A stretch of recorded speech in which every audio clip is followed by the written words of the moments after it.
With a typhoon barreling in, Taiwan officials are preparing for the impact.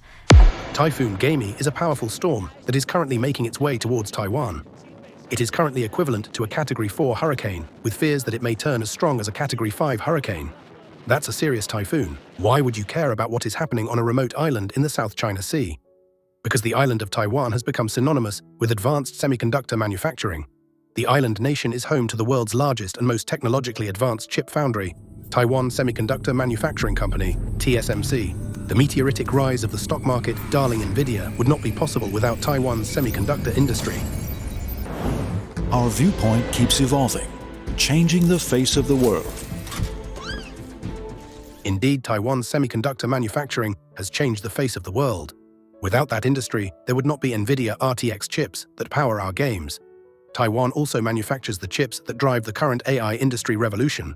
Intel, AMD, the car industries, etc. all need the chips made on this small island.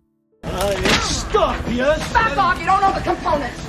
Components, American components, Russian components, all made in Taiwan! The actor Peter Stormare is right. This typhoon has the chance to disrupt the global supply chain of chips and could cause some serious concern on the stock market that has experienced an unprecedented boost from AI-driven industries supplied by Taiwan Semiconductors. I'm telling you, this is it!